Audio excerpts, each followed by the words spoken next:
بسم الله الرحمن الرحيم. بسم الله ما شاء الله. رجعنا تاني فيديو جديد من قناتي وقناتكم قناة مع دولي احلى. النهارده باعتبار بقى ان احنا خدنا الاجازه وعايزين ندلعهم شويه، هعمل لهم صينيه السعاده بس مش بره البيت، جوه البيت. طبعا احنا لو رحنا في اي مكان وطلبنا الصينيه دي اقل حاجه بألف ألف ونص. فانا قررت النهارده ادلعهم في البيت وعمل لهم مشويات بس على البوتاجاز. تعالوا مع بعض نشوف هنعمل الصينيه الجميله دي ازاي وكل المكونات اللي فيها. اول حاجه قررت اعمل شوربه، فجبت اللحمه بتاعتي شوحتها وحطيت عليها البصل والطماطم والحاجات بتاع الشوربه اللي احنا عارفينها، ورق اللوري، الحبهان، المستكه كده، ونزلت عليها بالميه المغليه. وفي طاسه تانية حطيت معلقه سمنه بلدي، وهبدا اشوح اللحمه بتاعتي، اعملها زي الكباب الحله، تبقى مشويه بس في نفس الوقت فيها طعم الشوي بس جوسي وطريه، مش تبقى ناشفه وهتبقى لذيذه. هنزل باللحمه بتاعتي كده اديها صدمه من ناحيتين، وهجهز معايا خضار، فلفل وطماطم وبصل وتوم متقطع شرايح صغيره. ممكن تحطي فلفل حامي لو حابه يبقى طعمها مشطشط شويه. وهنزل بالتوابل بتاعتي ملح وفلفل وكزبره وكمون وورق لوري وحبهان ومستكه، وهسيبها تتشوح جميله كده زي ما احنا شايفين مع بعض، وانزل عليها بالتوابل بتاعها وانزل عليها بالخضار، وكل شويه ازودها شوربه وعلى نار هاديه تستوي معايا خالص لغايه ما تاخد التست الجميل وتشرب كل الميه بتاعها. طبعا اول ما بنحطها كده هي بتنزل ميه، بسيبها تشرب الميه بتاعها زي ما احنا شايفين كده، نزلت ميه وقلبتها على الناحيه التانية برضو هتنزل ميه. وبعد كده بنزل بالتوابل والخضروات واسيبها زي ما قلت لكم على نار هاديه، بتاخد التسويه بتاعها وتبقى طعمها لذيذه وجوسي وفيها طعم الشوي. حابه برضو تديها طعم الشوي يبقى ولعي لها حته فحمه وتفيها بالزيت وهي متغطيه هتبقى زي الفل. دي الخضروات اللي انا قلت لكم عليها جهزتها، اللي هي الطماطم والفلفل والبصل والثوم. هنزل عليها كده وعلى نار هاديه، كل شويه اسقيها شويه من الشوربه تبقى تمام معايا. هعصج لحمه علشان ازودها على الرز في حشو الممبار، وكمان احشي منها السمبوسه. اللحمه حطينا برضو التوابل بتاعها ملح وفلفل وكمون وكزبره وحبهان وورق لوري ومستكه، وشوحناها تشويحه. اول ما لونها بيتغير ببدا انزل عليها، بعمل في الخلاط طماطم مع فلفل رومي حامي وفلفل عادي، وكمان مع بصل وتوم، سنه صغيره من التوم، وهنزل عليها. مش بحب احط عليها الحاجات دي متقطعه لان عندي بيبو مش بيحب البصل في الاكل وبيقعد يطلعه، فانا بحاول اداريه بحيث انه ما يعرفش ان انا حاطه بصل في الاكل يعني. فبداريه بقى في الخلاط كده ما بيبانش ان فيها بصل خالص، برضو بتبقى بتديني نفس التست ونفس الطعم الجميل بتاعنا. اسيبها بقى على النار كده، على نار هاديه لغايه ما تشرب كل السوائل اللي فيها دي وتبقى متعصجه وجميله. غسلت الفراخ بتاعتي ونقعتها في ملح وخل وليمون فتره، وغسلتها بالدقيق طبعا ونضفتها خالص، وبدات اعمل لها الخلطه اللي انا بعملها بيها، بسويها كانها مشويه على البوتاجاز. برضو طماطم، ورق لوري، فلفل، ملح، كمون، كزبره، بهارات فراخ، بصل، توم، معلقه خل، معلقه عسل نحل، معلقه زيت كبيره، ونديهم فرمه كده في الخلاط وننزل عليها. بنسيبها في التتبيله بتاعها ساعه او ساعه ونص كده. بعد كده اولع عليها البوتاجاز، بنيجي نرصها في الحله. برصها على الناحيه اللي فيها الجلد الاول، الناحيه تحت لما تستوي بقلبها علشان لما ادخلها تحت الشوايه تاخد اللون، تبقى متحمره من فوق. هنا عملت السائل اللي هبدا اسلق فيه الممبار. ممكن لو عندك شوربه زياده ممكن تسلقيها فيه، برضو نفس المكونات اللي بحطها في الشوربه: الجزر، البصل، الطماطم، الورق اللوري، الحبهان، المستكه، وتبليها بالتتبيله اللي انت تحبيها.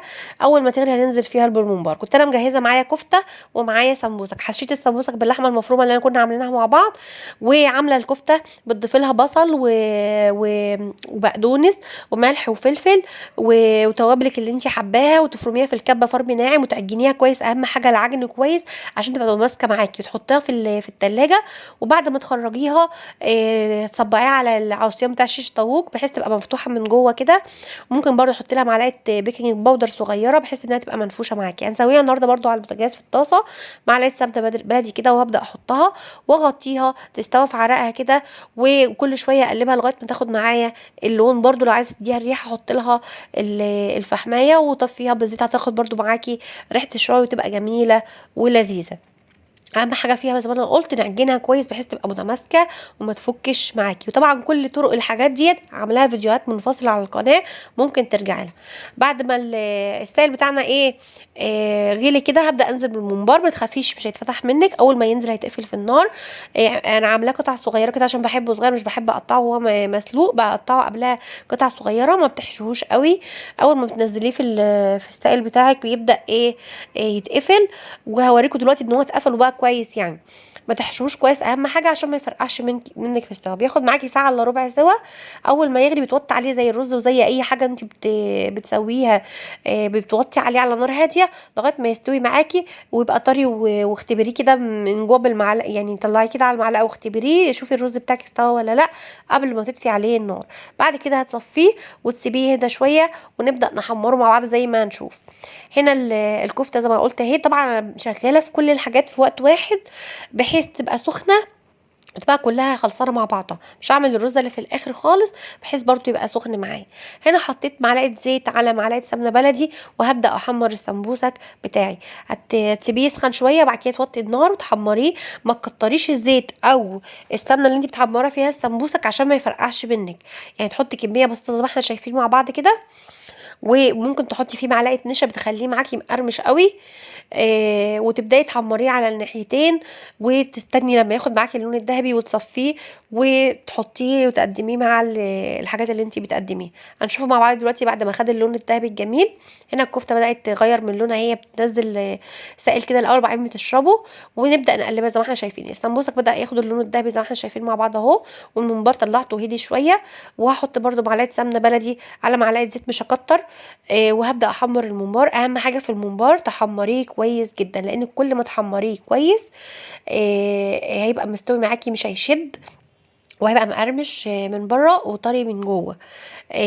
وما تخافيش من مش هينشف معاكي ولا اي حاجه. هنا اللون بتاع الممبار مش باين قوي في التصوير. انا كنت حاطه لكم صوره في الاول بتوضح لكم اللون الذهبي الجميل اللي كان واخده. هو احمر عن اللون اللي طالع معايا هنا في الكاميرا. اهم حاجه تحمريه كويس عشان يبقى معاكي مستوي. كده بدأنا نجهز كل الحاجات اللي احنا هنستخدمها علشان نجهز الصينيه. هنعمل بقى الرز بتاعنا بحيث نرص الصينيه بتاعنا مع بعض ونشوف هتطلع ازاي. ممكن كمان تحطي على الصينيه دي لو حابه تعملي حواوشي برضو بيبقى جميل في التقديمه دي. لو مش حابه تحطي سمبوسك يعني ممكن تعملي معاها حواوشي. اي نوع مشويات انت بتحبيه ممكن تحطيه معاكي. تشوي سمان، تشوي اي حاجه وتحطها معاكي على الصينيه بتاعنا دي. طبعا انا بحاول اجيب كل الحاجات اللي الولاد بيحبوها واعملها. وكل واحد حسب ظروف بيته يعني وحسب ما ولاده بيحبوا ايه.